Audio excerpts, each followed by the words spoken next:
Nation, we are live. It's back. It's happening. Welcome back. I have returned from a week at Date with Destiny with Tony Robbins. Have not been online much. Have not been doing much. So it's excited to have you guys back. I'm gonna put in the chat about leaving questions. I don't know what Mark's gonna want to do, but actually, let me ask Mark. Let's bring Mark in and see what he wants to do. If he's gonna just steal the time, or we're gonna see what he wants to do.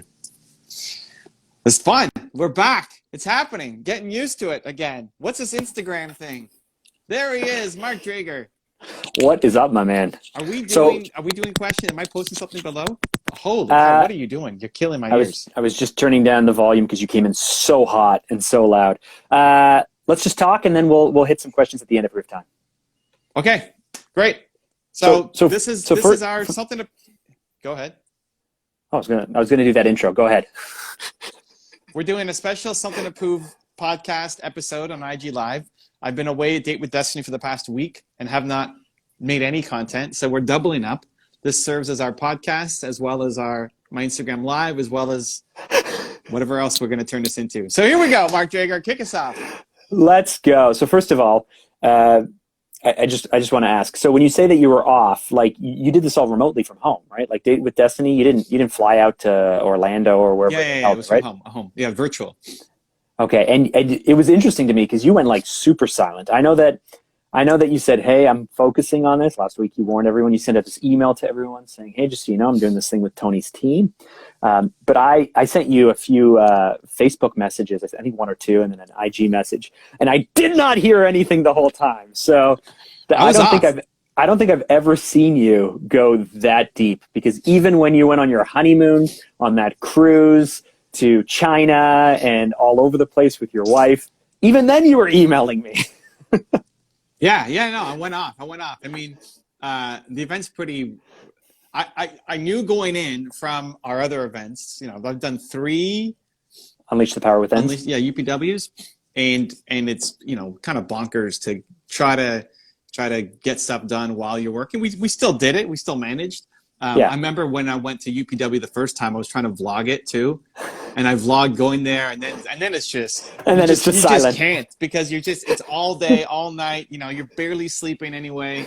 So I just stopped, and I didn't know what to expect from Date with Destiny. Tony promotes it as you've watched the documentary, I'm Not Your Guru. Netflix documentary. I'm Not Your Guru. It's Date with Destiny, 7 days or whatever. Yeah, but that's 5 like days. That's just touches the surface. So I was expecting, I just wanted to be prepared to not have to do anything just in case, right? So I scheduled a whole bunch of stuff out. I recorded videos like the day before it started, had everything ready for my team, posted that I wasn't posting IG content, didn't do lives. Today I caught up on all of my IG DMs and Facebook and just emails and everything, right? So Friday is normally my CEO day, but today was not CEO day. Today was catch up on everything day. I just wanted to not have the burden of having to be on top of things and having the, I still filled my time. I mean, it was funny. So I did nothing on the business. I came up with ideas, but I sent emails to myself and my team a little bit, but I didn't see any responses because it was on pause. But I still had to fill my creative energy. So like I painted the wall red here. This one is black. So we did some painting. You painted while you're doing Date with Destiny. You're painting. Yeah. You installed a light fixture. I installed a light fixture. What? You don't need to call me over to your house ever again. It's crazy. And this serves as their spotlights that go on each painting, each picture. Yes. So there's 6 spotlights. There's five pictures, and then anyway. So yes, exactly. Yeah. So you got rid of that big nasty light fixture with all the balls or whatever, right? What are you talking about? Oh yeah, that big one in your office with all the stuff. I'm probably gonna put it in the bedroom. We'll see. What am I talking about? The light you just took down. That was on day 1, dude. You know what's happened since then? Okay. So first of all, here's a question I have for you. So you come back this morning or last night, right? Come back. You're back to work. How many emails did you have waiting for you? Oh wow. I don't know, 500. Okay, so not that bad. Not too bad. I mean, I offloaded my so my newsletter emails I don't get anymore. Like if you respond, that used to be crazy. Anybody respond in an email newsletter, yeah, that's when I was getting like a couple hundred a day. Okay. And so so yeah. what is Date with Destiny then? But the It's a 500 multi-day. are like a bunch of them are I need to take action on. It's not just like, hey, thank you for this message or something, right? Like I got to actually get through them. So it takes some time. What is Date with Destiny? Yeah. So Tony pitches it's his favorite program. It's his most intense program, where you're supposed to, I don't know, rewire all of your limiting beliefs and values and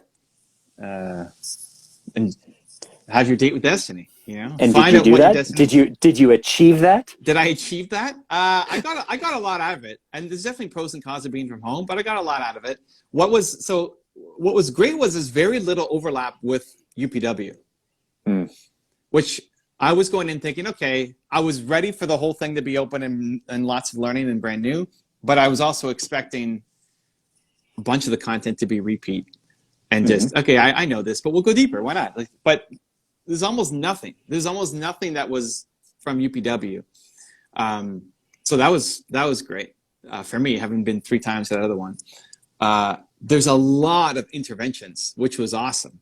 So there's a lot. That's the best part. Yeah, that's like the best part is watching him do.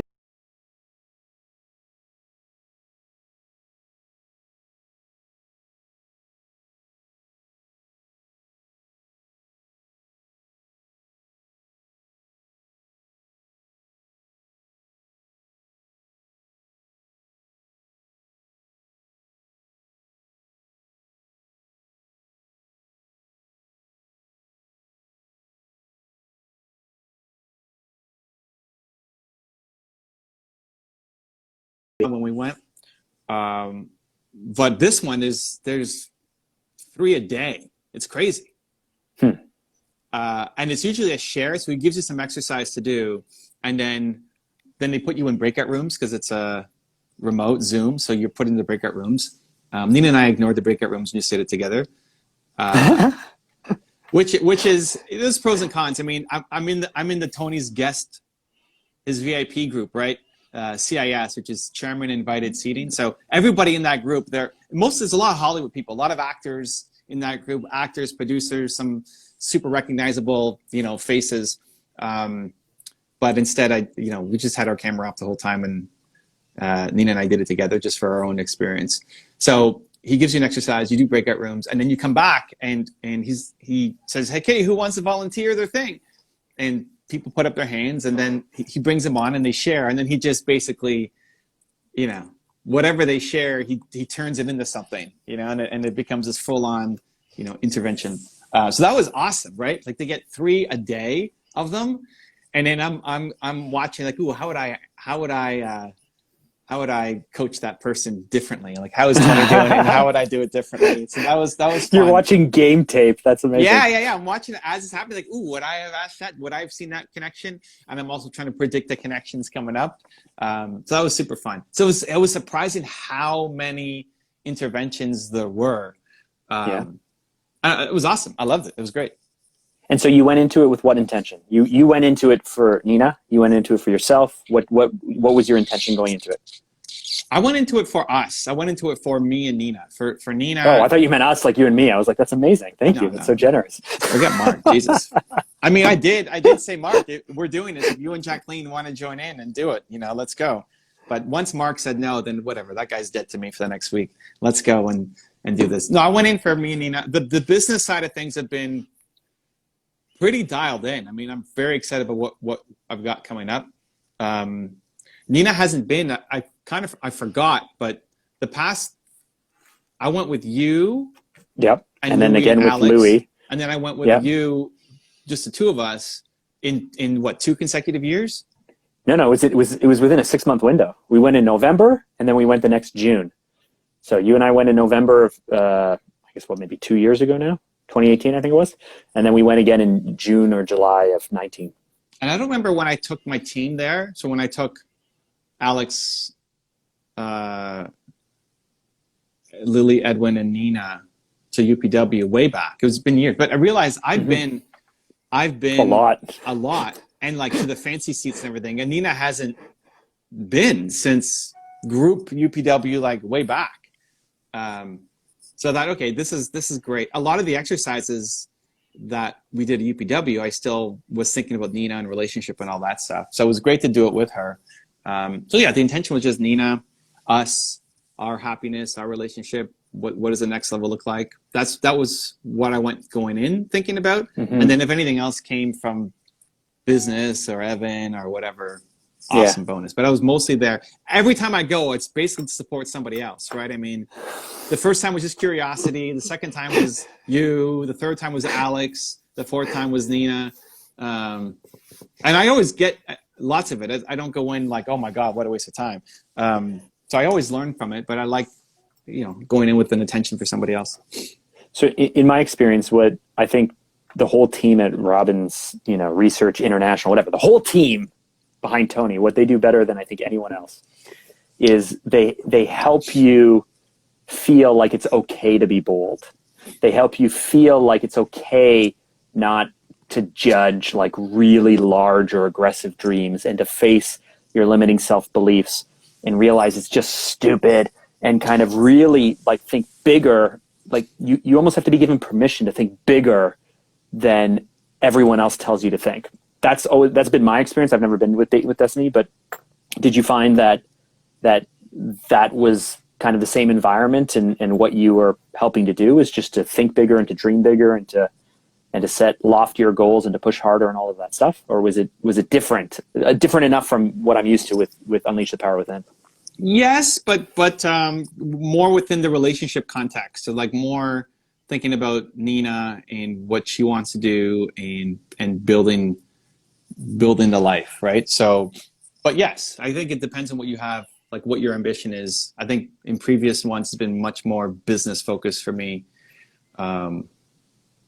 So what did you learn? What were some of your outcomes without we don't have to talk about Nina and that's fine, but what did you learn?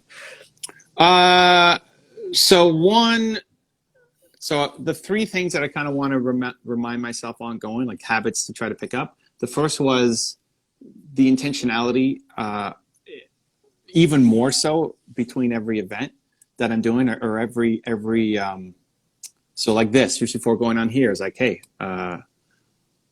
I'm thankful for what just happened, and now I want to show up for Mark and have a great podcast together. And then after this, it's like, okay, I got a call right after this, helping, super successful guy with his YouTube channel, and so it's gonna, hey, that was awesome with Mark, and now I'm gonna go to show up for him, right, for this other guy, and just trying to remind myself more in between. So I got my sleeve on under here, and so it's just like it's just a slow like, hey, it's like.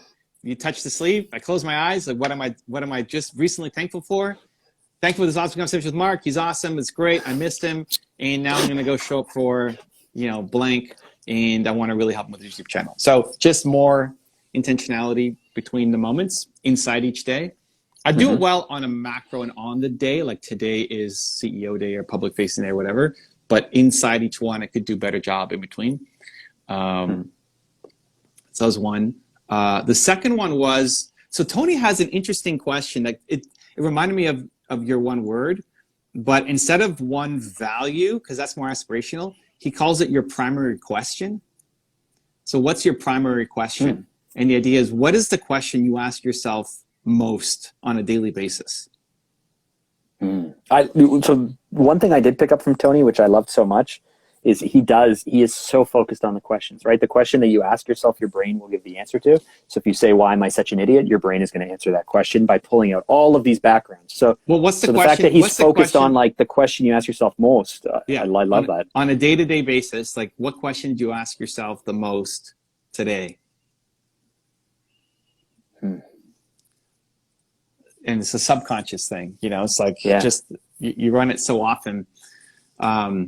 Anyway, so for me, it was like, how do I make this better? Like, how do I fix this? How do I fix it? How do I make it better? And it super served me. And what was interesting was that's what Tony shared as his primary question too. So it's like, as I'm writing it down, he says that's what his primary question was as well. And then he challenged himself to say, okay, well, what if I couldn't? Like, what if I couldn't fix it? And then his gut reaction was, but of course I'm going to fix it. Which is to me too. He's like, yeah, of course. Like, there's no way. Of course I'm going to show up and just fix it. of course. And then what ended up happening was, a question like that it served him, it serves me, it gives, you're looking to help, you're looking to serve, and your identity gets tied to it, that like, I just think I can go in and make anything better. But the downside of it, which was super interesting, was that it presupposes that something is wrong. Which is interesting. And so sometimes just showing up, like what's at the core is, hey, you want to give love. And the way I give love is by fixing things, right? So what if you just gave love without fixing anything, right? So like in the scenarios where there's nothing to fix, instead of finding something to fix, just giving some love. So that was interesting. And I could see that normally what would happen is if I can't find a way to fix something or a problem, I'll just get bored and tune out. But acts of service is your love language, not necessarily fixing things. Maybe that's one way you express it. But I mean, listen, man, there's been times where, I mean, we haven't done this during COVID, but last fall or whatever, you canceled your entire schedule for the day, went to Costco, bought a whole bunch of keto snacks because, Louie and I are on keto, and then showed up at our office and hung out with us for a few hours. Okay. That wasn't there to fix anything. You did it because you were like, well, you Instagrammed it, and I remember it. Oh, but yeah. I mean, you just, and then you went to try to buy donuts, and you wanted to buy all of the donuts at Tim Hortons, like you just wanted to buy the whole case. And so I know that you go like, I want to fix it. But actually, acts of service is your love language. And there are plenty of times that you do what you need to do to show your love and to help people without ever fixing anything. I've seen you do that. Yeah. So if you use that language, that there may not be an act of service that has to get done. Like that might be my love language, but again, it may not be what other people, that's not how they receive, and it doesn't mean anything to them. So then it's not actually serving them if you show up and do something that they don't really care about. Like if you actually want them to feel love, maybe it's doing something else, or not doing, or just sitting with them, or just complimenting them, right? So it's interesting, like the presupposition of something is wrong and it needs fixing is even hard. Like, yeah, of course something's wrong. Something's wrong right now. I can fix that. It's just, but we can get better. Of course you can get better. But it's not always the right. It's not always the right call. It served me super well, but it's just not always the right call. And so that was what was interesting. When you hear other people, you listen to the people in our group. And again, these are super accomplished people, multimillionaires, super recognizable faces. And their primary question was like, why do I suck so much? Or like, and that's the question that they ask themselves the most on a daily basis, right? Like some of them are rough, right? Like, oh, wow, that's what you're asking yourself every day? Like, I'm nowhere close to that. But but it's interesting to see what people had. So I like that approach. The primary question, I've never even heard Tony talk about that anywhere. I've seen a lot of his content, obviously in what I do and the UPWs and everything, interviews, but I've never heard him say that. So it's basically finding out what is your primary question and what is wrong with it, or how can it better serve you. Replacing it, no? Like if it's a negative, like why do I suck so much? Or for me, like a lot of times I ask myself, why aren't I? Like why can't I? Like why am I allowing myself to sleep in? Why am I like same negative things of why you suck so much, but just like why do I not want to attack this thing? Why do I not want to do this thing? Why am I so tired? I've recently replaced that with better language, but is the idea that you would take this question and if it's not great, why do I suck so much? You're going to find something better to say? Yeah. One, to recognize how it's held you back and what there's probably some strengths to it. Like, why do I suck so much could then drive you to go and get better. And so you want to keep that drive. The idea isn't to take away the drive, but then to complement it with something better. So how do I fix this is still fantastic for me. But how could I, instead of always seeing something as a problem? So This is interesting because just last weekend I was working in my journal and stuff, and I literally came down to like the question that I didn't realize that I need to ask myself, but that has actually been the central question to almost everything I do. Okay. And the question is, who do I need to be? And so I've started using that question. Who do I need to be? Because obviously, you know, maybe all of us aren't happy with how we show up all the time, but there are certain moments or certain times where it calls for you to show up a certain way. So if you're giving a speech, the easiest way to explain is like, who do you need to be? You need to be someone who's really confident on stage. So, you know, if I don't feel like going to the gym, who do I need to be? I need to be someone who's willing to go to the gym and get up early and do those things. So like, it's such a simple question, but that's what I've been, I like it a lot, only as a tool, because it helps me decide what persona needs to show up to be able to achieve what I want to achieve in that moment, and then put that on and go out and do that. You know, a strong person would show up and do this. I better be strong. Let's go. I need to be the person who's strong. Well, and listen, that'll work 50 to 90% of the time. I'm good with 90% of the time. Well, I don't know. Depends. Like, this is an individual thing, but the other 10 to 50 is then the presupposition that you're not enough. Yes. I need to be somebody else because how I am right now. Because just showing up isn't good enough. Yeah, no, I know the dangerous side of that. So that's the ooh, okay. So as long as you're not playing in that zone, right? Just, I don't know, it's interesting. Just asking that, just asking the question. This is, I like new, you know, any new self-awareness. He's got his whole, like, you've got your Enneagram and he's got his like wood, fire, water, like all of those things are great. You never perfectly fit into a bucket. And then the third thing was just interruptions. Just, I want to get better with dealing with interruptions, especially when it's Nina. So and we both suck at this. If we're interrupting each other while we're doing something, we're not super rude to each other, but it's like, why did you interrupt me? The immediate thought is not one of happiness. Which I'm actually fine with for the most part. Like, if you're interrupting me for something, it's like, draeger, I'm working. Like, don't do this. Oh man, right? Unless it's urgent. The last text you sent me on Facebook, I've read so many times because I love it so much, and I've repeated this line to me. It was, I sent you something on Facebook, and you just wrote back and said, you said, okay, thank you. This isn't urgent. I have an empire to build here. And I was like, yes, I love that attitude. And so, like, you were chastising me for bothering you or interrupting you with something that wasn't urgent.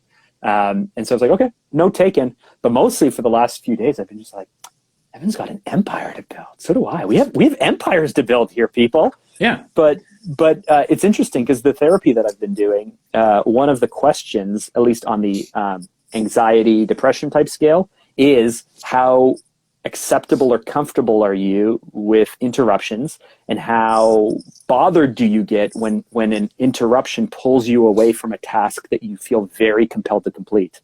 Okay. And so apparently this is an indicator for just being what they call keyed up. So like just having a lot of anxiety or a lot of stress. If you're trying to do this thing and you feel all this pressure and something's coming and bothering you and you're reacting negatively to it, you may have anxiety. You may have stress. Those are the things that drive people to get really, really upset when they're being pulled away from something they deem to be important.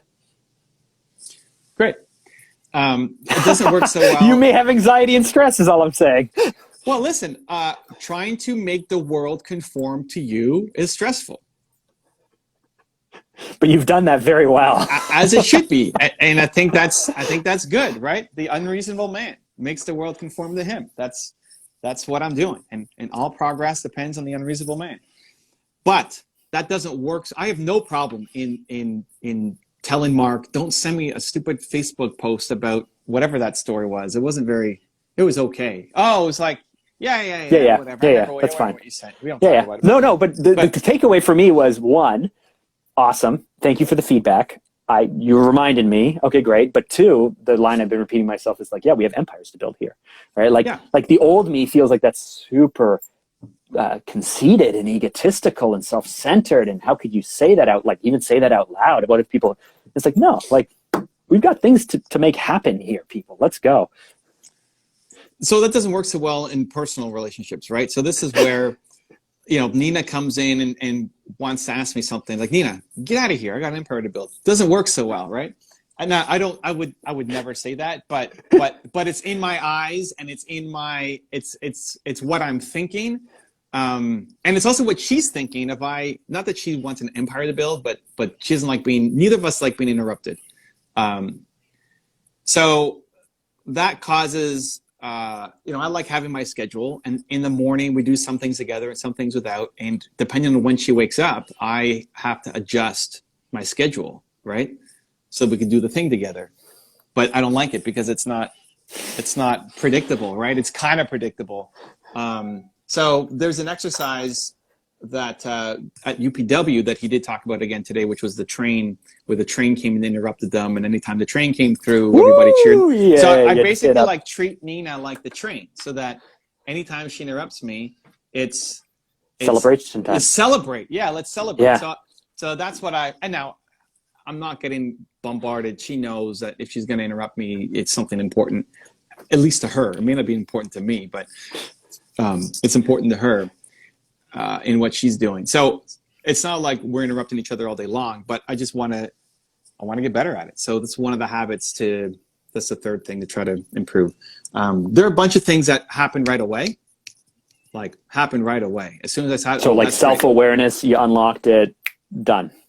No, more like, so he does this Hawaiian blessing called the Ho'oponopono, something like that. Ho'oponopono. The Ho'oponopono? Ho'oponopono. I can guarantee you got that wrong. It's not Ho'oponopono, something like that. Anyway, which is it's a Hawaiian blessing for forgiveness, and the concept is super interesting. Where when you're dealing with somebody, if they're lashing out, it's because they're in pain, right? And that is something I've already believed in, right? But if somebody's coming at you with negativity, you believe that they're good people. Why? Because they're in a lot of pain. Great.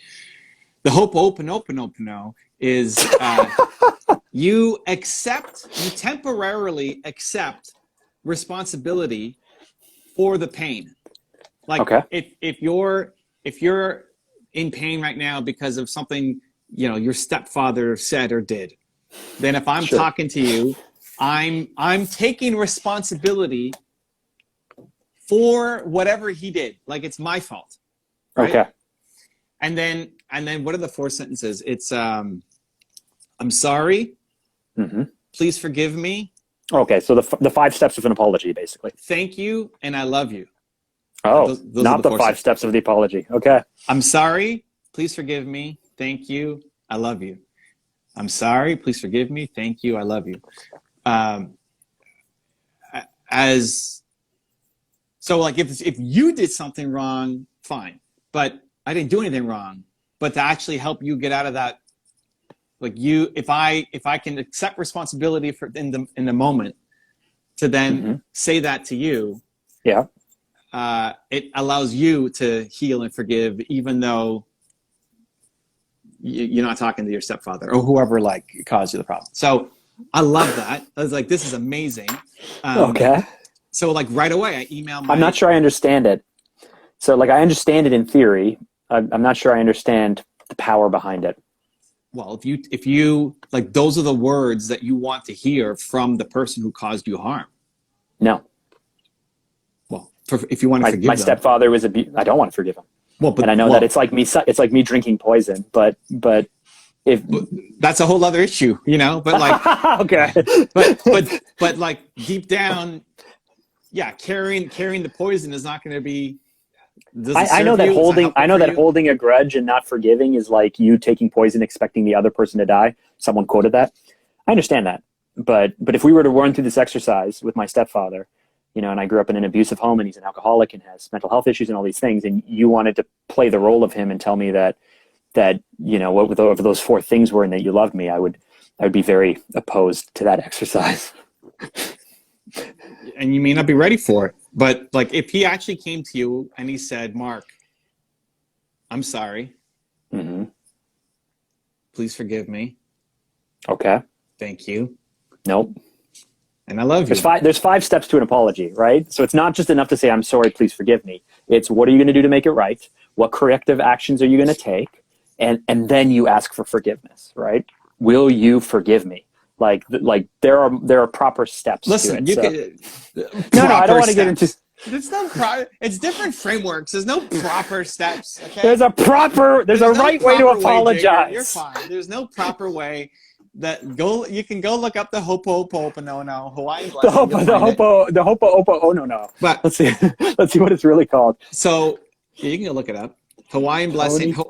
Robbins Hawaiian Blessing. Oh, saying it comes up right now. Here we go.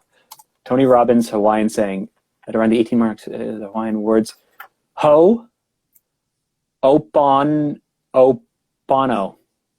Hope. Ho. There's a hope. Yeah. Anyway. So it's HOOPONOPONO. Oponopono, I think it is. Hope Oponopono. Ho'oponopono. That sounds about right. Yeah. Yes. Ho'oponopono. Yeah. So listen. So as soon as I saw that exercise, fantastic. I love the idea. I emailed my guy who's doing my community tab management, right? Who's like responding to people's comments and stuff. And I said, listen, go look up Ho'oponopono and see if you're comfortable with, like, if you like it. And if you do, then I think any negative comment that we get on the channel, respond with that. You're going to absorb. Yeah, just respond. And then respond with those 4 steps. Respond with that. Yeah. And he said, I love it. I'm going to do it. And so we did. And then what great luck that night we released a video on Michelle Obama, which anytime you do anybody, right? Anybody political. Yeah, you're going to get. We did. Half the people are going to hate it. Always, right? And especially like the like my most disliked video of all time is Hillary Clinton. The Democrats get just destroyed. So what great timing. Now, Michelle Obama, I guess, she's out of office, or I don't know, she wasn't even really in office. It doesn't matter. Like, as soon as that comes up, like, oh my God, it's about to blow up. And it's not, listen, most of the comments are still positive. We have a great community, but percentage wise, whenever you do, a politician's going to get destroyed. So here we go. Let's put it to the test. And so you see the responses, and he's putting it in. And then my favorite comment, which I pinned to the top, was, this was a great video, but how Evan and his team are responding to the negativity was saying, like, those 4 sentences is like, whatever, a masterclass in something. Like, I love it. It's working. It's great. Let's do it. Whatever. You got to learn how to say that. Yeah, I know. So those are the things. It's like, hey, that's like immediate, right? And there's a bunch of those things that as soon as I got it, like, let's go apply it. This makes so much sense. I don't have to do anything, afterwards. Like, that's just super easy to apply. The other ones, the 3 things that I shared, were more habits that I agree with, but it's now actually executing on that I need the kind of daily reminders. And so when you go to something like this, because you, I don't know how to ask this, you already believe so much in yourself, you already have consumed so much of this content over the years, and you're so good at what you're doing. You've already constructed a life that works to your schedule, and you've already, like, I guess what I'm asking is, even for yourself, as advanced as you are in this, was it worth the time and the investment for you? Yeah, I think going with Nina definitely helped. I don't know what it would have been like if I went by myself. I mean, I would have done the breakout room, so it would have been fun sharing, although I always would rather share with, they position it as share with strangers so you can be yourself and nobody's going to judge you. You're yourself anyway, and you don't judge anyone on anything. I'd much rather talk to somebody who I can have an ongoing conversation with afterwards, or hold me accountable, or like, it just feels so much more. I think it makes sense. I think people are just afraid to share their answers with their husband or their wife or somebody that they know super well, because they're going to get judged.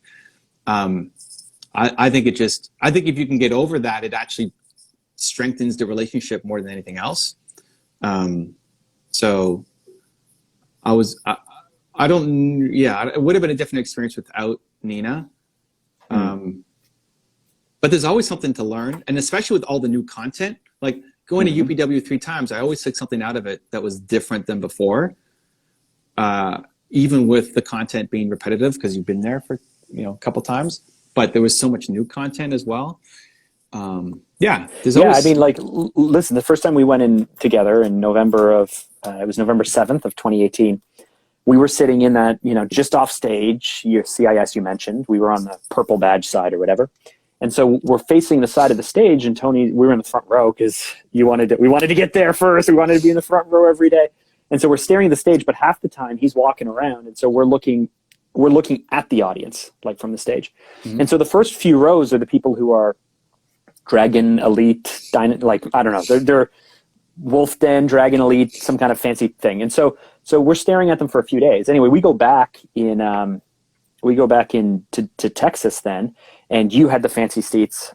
I didn't. We bought ourselves myself with the general area, but I was in the bathroom, and I remembered some of the people from the last time we were there. They were sitting in the front row, and they have their jackets on and stuff, and we're in the bathroom, we're walking out, and there's a gentleman there, and I said, hey, you were in New Jersey in November. I remember seeing you, because he had this gray hair and sunglasses and all this stuff. He's like, yeah. I said, so you come out to all these things? He's like, every single one. And I was like, every single one? But like, if you're really involved in Tony Robbins' world, Unleash the Power Within is like the gateway. Like, that's like the baby thing. That's the basic thing. That's the place to start. And I'm thinking, this guy is coming out to every single one? And he's just like, yeah, I've been to 18 of them. You never stop coming to these things. And I'm like, okay. And he's like, it's one thing to know the content, but it's another thing to be there in this mindset, in this day. I'm getting given what I need for me right now. Is that kind of what you found? Like, because you've been to this stuff a lot, you've consumed a lot of this stuff, but did you like, if you did this 6 months from now, would you also just get whatever you need at that moment for you that time, or was it more of this universal life-changing thing? Well, and I see, Sapolis here in the chat says, I'm Tony Robbins Platinum. I did 15 events. I don't know that I would ever go by myself. I like going with somebody. I like the intimate experience with somebody. I like to see how they react to it. Nina was afraid going in that the energy would be too high and she wouldn't be able to maintain it. And she got a lot more out of it than she thought she was going to, which was awesome. The max, I think, is some of the people are gone 2 out of every 4 weeks. Like, you're basically always traveling between. When you go platinum, you get access to, I think, everything. So you get the business. Yeah, you get to go to you get to business mastery. You have the relationship. Every year they swap between a relationship retreat and another retreat. And there's a spiritual one that he does, and so basically there's something happening every month, and then you go to that thing, and you get to hang with your platinum people, which. Like-minded people who you may not be able to find other places in the world, and get the energy. And you may not be paying attention every second of it, like, some of the content of guest speakers or whatever. Maybe you don't always show up to all of those things, but I don't know. Was Tony on every day? Was Tony on every day? Tony was on every day. Tony every day. Every day. He came on every day. Wow. Every day. He wasn't on all day every day, but it's like, the doctor said if I speak for 6 hours, I need to take at least a day off. But there was one day he came just at the very end where it was midnight or something, and he came on, and Nina and I weren't expecting him because it's already midnight, and then, please welcome back to the stage, Tony Robbins. Like, wait, what? And you're like, what? Oh my God, let's go. And he basically just did more interventions, right? Which is great, which is, the best part. It's also great. It's just great people, good vibes. There's something around it's like a rock concert for personal development. Yeah. And it's just fun to cheer along this stuff, right? With other adults, it's, it's like summer camp for adults. Yeah. It's kind of like summer camp, personal development for adults, and fun all mixed in together. Yeah. Now, Day with Destiny is intense, right? That's 6 days. It's yes. And every day goes till 1 a.m., 2 a.m. They're super long days. So you're signing up for a marathon. Yeah. Well, you know me quite well. Is it something that I should consider doing? I think if Jacqueline would do it, I think you guys would have fun doing it. Yeah. Together. Yeah. Yeah. I think, I mean, and she could talk to Nina if you want about the just apprehension or worry of the energy level, or this isn't for me or whatever. Alone, maybe. I just think it's fantastic to do with your people. Yeah, with because people. it's like there's a whole, but even like there's a whole relationship day, right? There's a goal setting and a relationship day, which you could do. I mean, a bunch of people were single there too. They just got out of a relationship. And so then it's more about how do I attract the right person? Like, what have I learned? But I think being able to actually do it with your partner is just so much more powerful. And especially given to have some tools that like Jacqueline may not have ever heard of or been exposed to, and then you get to work through them together. Even if for you might get there faster because you've just been exposed to more things. I think it would be a fun experience. Now, online versus in person, there's pros and cons.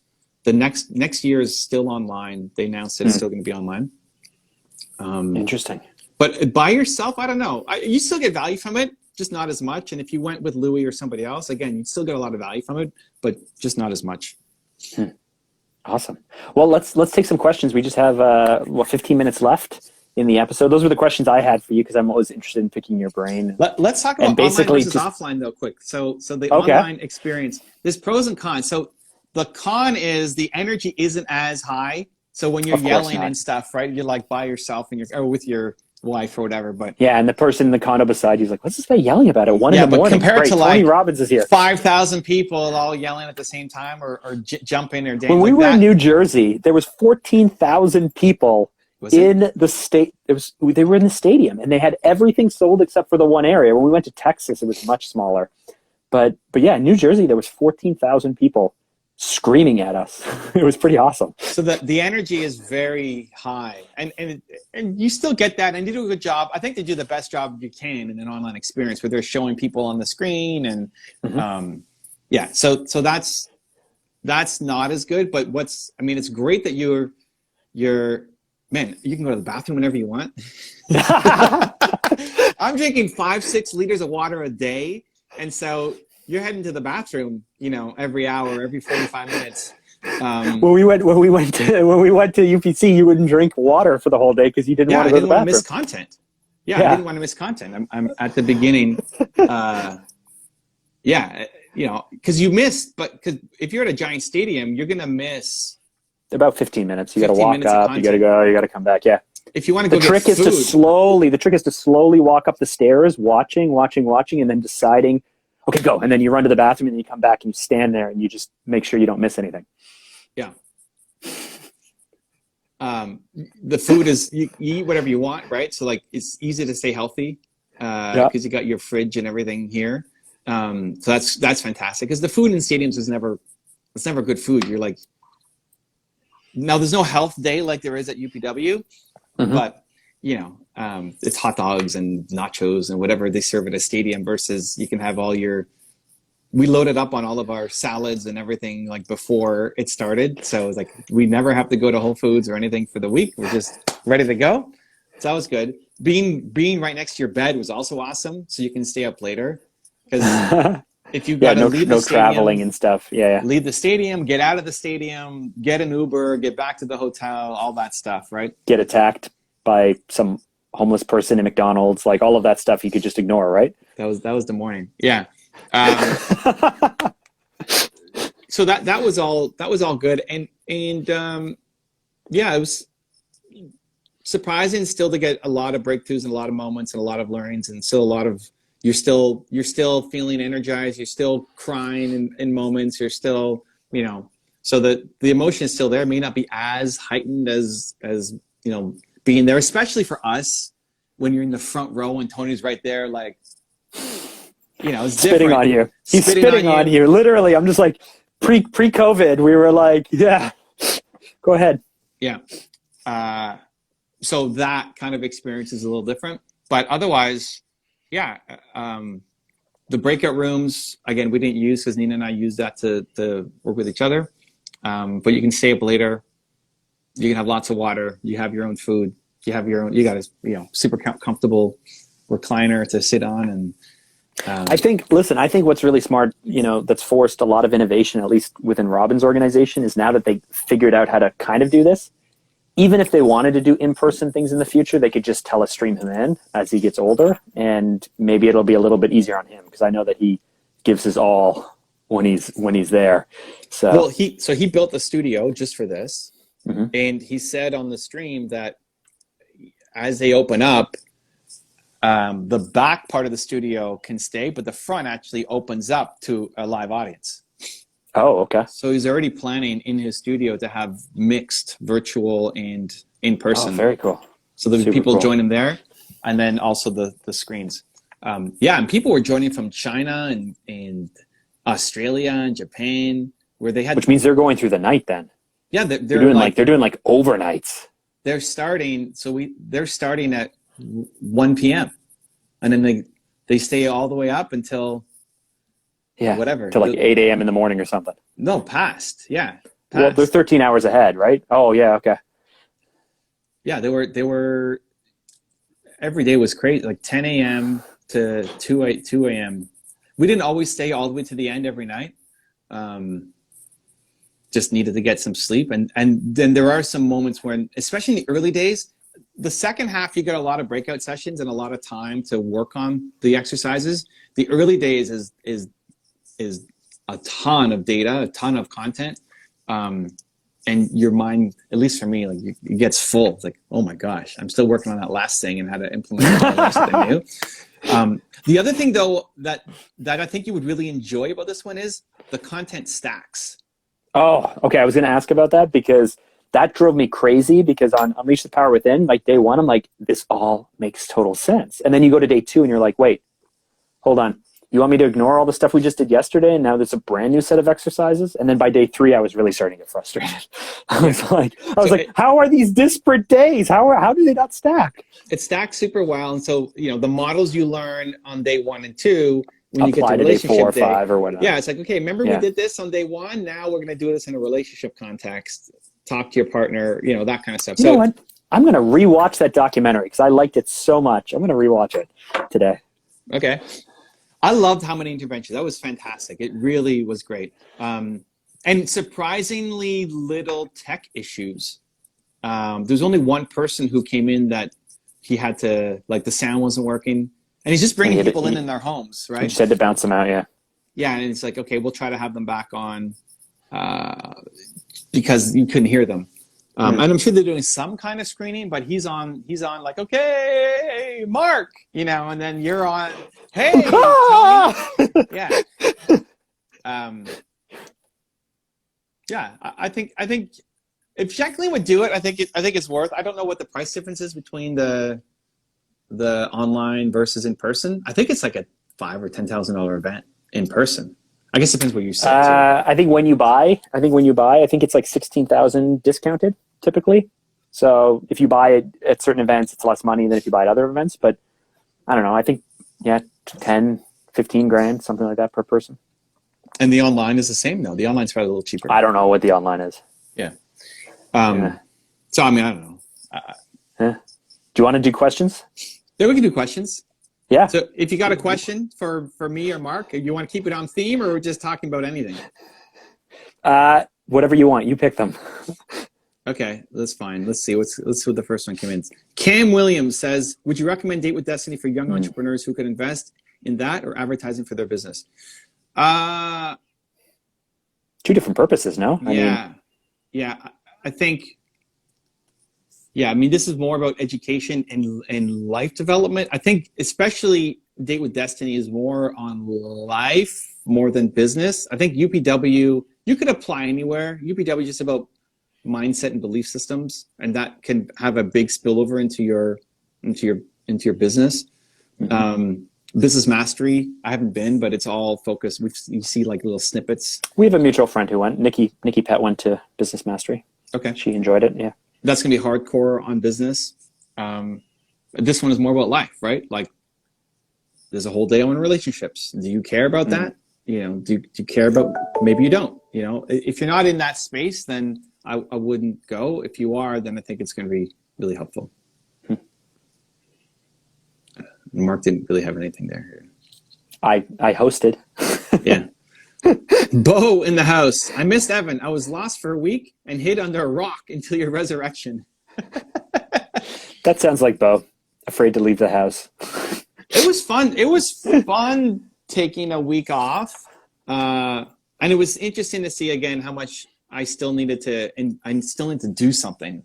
Even though I'm getting hit with tons of educational content, I still had to paint my office and install lights and do other things.